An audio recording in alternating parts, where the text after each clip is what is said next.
میرے ساتھ رہنے کے لیے سبسکرائب کریں میرے چینل کو، اور نوٹیفیکیشن حاصل کرنے کے لیے ساتھ لگے بیل آئیکن کو لازمی کلک کریں۔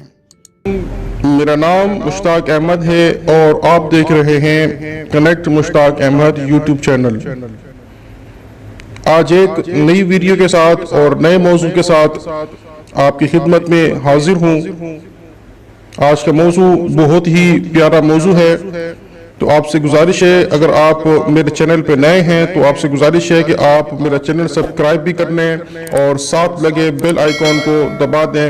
اس سے یہ ہوگا کہ جو بھی نئی ویڈیو اپلوڈ کی جائے گی اس کا نوٹیفیکیشن آپ کو جلد ہی مل جائے گا اور سب سے پہلے آپ دیکھ پائیں گے۔ ویڈیو اچھی لگے تو آپ نے اس کو شیئر بھی کرنا ہے، لائک بھی کرنا ہے، اور ساتھ میں کمنٹ کر کے بتانا بھی ہے کہ ویڈیو کیسی ہے اور مزید ویڈیو کس طرح بنائی جائے۔ کیونکہ میں چینل پہ نیا ہوں تو آپ مجھے اپنی آراء سے اپنے فیڈ بیک دیں تاکہ میں زیادہ اچھے سے اچھے کنٹینٹ بنا کے آپ کو دے سکوں۔ تو مزید ٹائم ویسٹ کیے بغیر ویڈیو شروع کرتا ہوں۔ ایک دفعہ کا ذکر ہے کہ ایک انسان اور شیر کے درمیان بہت زیادہ دوستی تھی، آپس میں بہت پیار تھا، محبت تھا، اور دونوں اکٹھے رہتے تھے۔ میل جول اور چلنا پھرنا، اکٹھا رہنا بہت زیادہ تھا، آپس میں پیار محبت بہت تھی۔ تو ایک دفعہ انسان نے شیر سے کہا کہ بھائی آج میں آپ کو دعوت دیتا ہوں، فلاں دن آپ کی میرے گھر پہ دعوت ہے، آپ تشریف لائیے گا۔ تو شیر نے انسان کی دعوت قبول کر لی، اور جس دن دعوت تھی اس دن شیر گھر پہنچ گیا۔ تو انسان نے شیر کے لیے انواع اقسام کے کھانے بنائے۔ جو شیر کی گوشت ہے، پسندیدہ کوئی کھانا ہے، وہ اس کی بھی بڑی اچھے انداز سے اس کی بھی تیاری کی۔ تو شیر گھر پہ کھانے کو آ گیا، دعوت پہ آ گیا۔ تو شیر نے انواع اقسام کے کھانے کھائے، خوب مزے لے کھانے کھائے، اور پورا سیر ہو گیا۔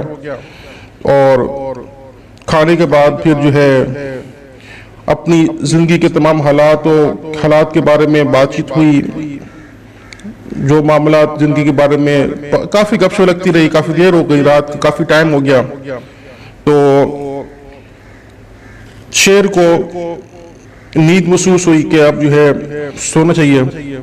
تو انسان نے کہا جی بھائی بالکل سونے کی تیاری کرتے ہیں۔ انسان نے کہا کہ آپ وہاں سو جائیں، میں یہاں سوتا ہوں۔ تو شیر نے کہا کہ ہمارا آپس میں اتنا پیار محبت ہے، ہم اتنا آپس میں گھلے ملے ہوئے ہیں، اور تم کہتے ہو کہ تم وہاں سو جاؤ میں یہاں سو جاؤ، نہیں میں نے تمہارے ساتھ سونا ہے۔ تو اس سے سمجھایا کہ نہیں آپ وہاں سو جاؤ، یہ وہ سمجھایا اس نے، مگر وہ کسی بات کو نہ مانا۔ آخر کار جو ہے انسان کے ساتھ شیر لیٹ گیا۔ تھوڑی دیر بعد جو ہے انسان کہتا ہے اس کو، شیر کو کہتا ہے کہ بھائی اپنا منہ ذرا ادھر کر لو، تو تمہارے منہ سے بدبو آ رہی ہے۔ تو شیر کو یہ بات بہت ہی ناگوار گزری۔ تو شیر ایک دم سے کھڑا ہو گیا، کہتا ہے وہ جو کلہاڑا پڑا ہوا ہے وہ میرے سر پہ مار دو۔ اب وہ بندہ کہتا ہے، انسان کہتا ہے کہ بھائی میں نے آپ کو کیا بول دیا جو آپ اس طرح بات کر رہے ہو، ہم آپس میں اتنے اچھے دوست ہیں اور تم کہتے ہو وہ کلہاڑا پڑا ہے میرے سر مار دو۔ شیر نے کہا نہیں، جو کلہاڑا پڑا ہوا ہے اٹھا کے میرے سر پہ مار دو، اگر تم میرے سر پہ نہیں مارو گے تو میں تمہیں اور تمہارے گھر والوں کو سب کو میں کھا جاؤں گا، سب کو میں مار دوں گا جان سے۔ وہ انسان بڑا کنفیوز ہو گیا کہ یار یہ ہو کیا گیا ہے اس کو، ایک دم سے چھوٹے سے میں نے بات کی ہے کہ تمہارے منہ سے بدبو آ رہی ہے، وہ تم اس طرح منہ کر لو، ایک دم سے کھڑا ہو گئے، مجھے کھانے لگ گیا۔ یہ کیسا بیجید آدمی ہے۔ تو شیر کی بہت زیادہ ضد اور شیر کی آنکھوں میں غصہ دیکھ کر کہ شیر اب جو ہے کچھ بھی کر دے گا میرے ساتھ، مجھے کھا جائے گا، یا میرے گھر والوں کو مار دے گا، کھا جائے گا۔ تو اس نے کیا کیا، کنفیوزڈ ہو کے اس نے وہ کلہاڑا اٹھا کے شیر کے سر پہ دے مارا۔ اور وہ شیر کے سر سے خون نکلنا شروع ہو گیا, زخمی ہو گیا. شیر جو ہے جنگل کی طرف بھاگتا ہے, جنگل کی طرف شیر بھاگ گیا, اور کافی عرصے بعد, بہت عرصے بعد, کچھ سالوں بعد جو ہے انسان کا جس بستی میں شیر کی رہائش تھی, انسان کا اسی بستی سے گزر ہوا, اور شیر سامنے بیٹھا ہوا تھا, آنکھیں چڑھا کے گزرنے لگا شرمندگی سے. تو شیر کھڑا ہو گیا اور اس کی طرف لپکا. وہ سمجھے شاید آج میری خیر نہیں ہے, آج مجھے یہ کھا جائے گا, آج میں ختم. شیر نے کہا بھائی رکو, میری بات سن کے جاؤ. رک جائے, انسان رک گیا. کہتا ہے کہ یار اس دن تم نے مجھے کھانے بلایا, میری دعوت کی, اور میں نے جو ہے تمہارے ساتھ جو کیا اس سے میں معذرت کرتا ہوں. تو آؤ بھائی میرے گلے لگو, میں آپ سے مدد کرتا ہوں. تو انسان بڑا خوش ہوا کہ یار چلو شکر ہے, ہماری دوستی پھر سے بن گئی. تو بس بیٹھ گئے, تو اسی چھاؤں میں یا کہیں درخت کے نیچے کہیں بیٹھ گئے. تو شیر نے باتوں باتوں میں کہا بھائی وہ جو تم نے میرے سر پہ کلہاڑا مارا تھا, ذرا وہ چیک کرو ذرا سر پہ کہ وہ کلہاڑے کا زخم بھر گیا ہے یا پھر ابھی سے ویسے ہی ہے. تو انسان نے اس کا سر چیک کیا. سر چیک کرتا ہے تو جس جگہ اس نے کلہاڑا مارا تھا وہ زخم بھر چکا تھا, حتیٰ کہ وہاں بال بھی آ گئے تھے. تو وہ تو زخم کا نام و نشان نہیں تھا. کہتا نہیں آپ کے سر پہ تو کچھ بھی نہیں ہے, وہ تو سب بھر گیا ہے, وہ سر پہ بال آپ کے اگ گئے, تو وہاں زخم تو ہے ہی نہیں وہاں پہ.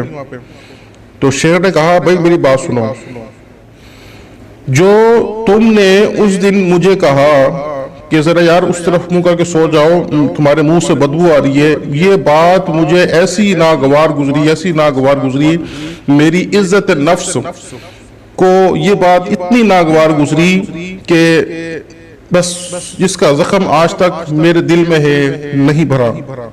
اور میں نے تمہارے سے اپنے سر پہ کلہاڑا اس لیے مروایا تھا کہ میں کسی وقت تمہیں بتا سکوں کہ جو تم نے میرے سر پہ زخم کیا تھا, وار کیا تھا, وہ تو بھر گیا, مگر جو تم نے زبان سے وار کیا تھا آج تک نہیں بھرا. دیکھیں بڑی پوائنٹ کی بات ہے, اور یہ کہانی کا مورل, ابھی کہانی کے مورل کی طرف میں آ رہا ہوں.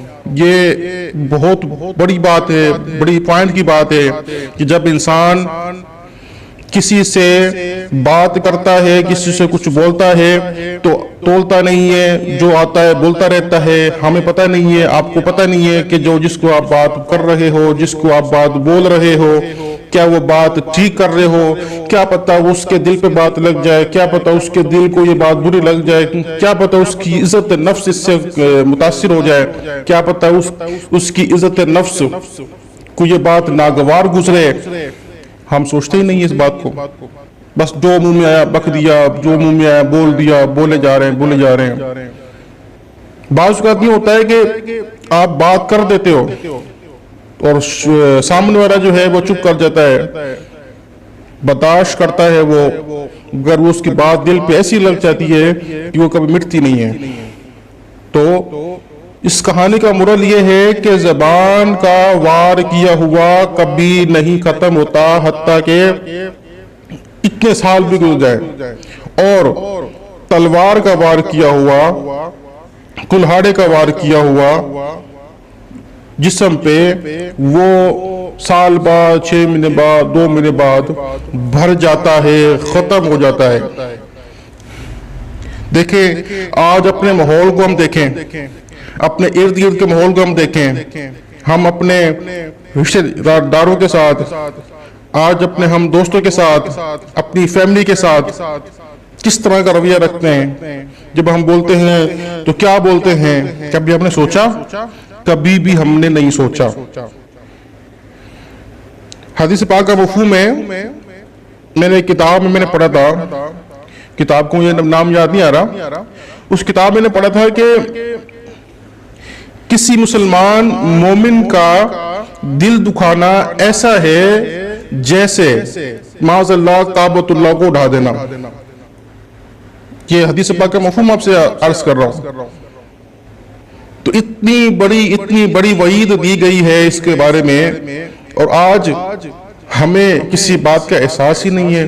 ہم اکیلے بیٹھ کے سوچتے ہیں اس کی میں نے وہ کر دی، اس کی میں نے یہ کر دی، اس کی میں نے بولتی بند کر دی، آج اس کو میں نے یہ فلاں بات سنا دی، اس کو میں نے یہ فلاں بات سنا دی، وہ تو چپ کر گیا، وہ شرمندہ ہو گیا. ایسا نہیں ہے. کیا پتا اس کی شرمندگی، اس کا چپ ہو جانا اللہ کی بارگاہ میں اللہ پاک اس کو نوٹ کر لے، اللہ پاک اس کی سن لے، اس کی چپ ہونا، اس کا بات پہ خاموش ہو جانا، نظریں جھکا لینا، کیا پتا اللہ پاک اس سے آپ کا وہی اس کی جو ہے اس کا دل دکھانے کے سبب اللہ پاک آپ سے اپنے مومن بھائی کا بدلہ لے لے. پہلے یہاں پہ لے، پہلے دنیا میں لے، پہلے قبر میں لے، جب آخرت میں لے.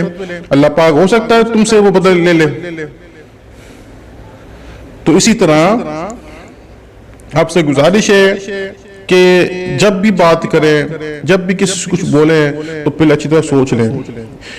انسان اور شیر کی جو کہانی آج میں نے آپ سے عرض کی ہے، یہی کہانی کا یہی مورل ہے اور یہی مقصد ہے کہ اپنے رشتہ داروں میں، اپنے فیملی میں، اپنے دوستوں میں اور عام مسلمانوں میں جب ہم جاتے ہیں، جب ان سے میل جول کرتے ہیں تو اپنی زبان کو قابو میں رکھ کے بات کریں. کیا پتا آپ کی زبان کا کوئی وار ایسا وار کر جائے کہ اس کی زندگی ختم ہو جائے. تو ویڈیو کافی لمبی ہو جائے گی، تو آپ سے گزارش ہے اگر آپ کو یہ ویڈیو اچھی لگی ہے، یہ باتیں آپ کو اچھی لگی ہیں، اپنے دوستوں کے ساتھ لازمی شیئر کریں اور ویڈیو کو لائک کریں اور کمنٹ کر کے بتائیں کہ یہ جو ویڈیو بنائی گئی ہے کیا صحیح بنائی گئی ہے، کیا اس پہ مزید بھی کوئی بات کرنی چاہیے کہ نہیں کرنی چاہیے، تاکہ مزید اچھی سے اچھی ویڈیوز بنا کے میں اپلوڈ کر سکوں. اپنا فیڈ بیک لازمی دیں، اس سے یہ ہوتا ہے کہ مجھے حوصلہ ملتا ہے. فیڈ بیک اچھا دیں گے یا برا دیں گے، اس سے میں اچھا دیں گے تو اور مجھے اچھا لگے گا، مجھے حوصلہ ملے گا. فیڈ بیک نیگیٹو دیں گے تو میں اپنے آپ کو مزید بہتر کرنے کی کوشش کروں گا انشاءاللہ. تو انشاءاللہ ایک نئی ویڈیو کے ساتھ، ایک نئی ویژن کے ساتھ، ایک نئے موضوع کے ساتھ انشاءاللہ پھر آپ سے ملاقات ہوگی. تب تک مشتاق احمد کو اجازت دیجیے. اللہ حافظ.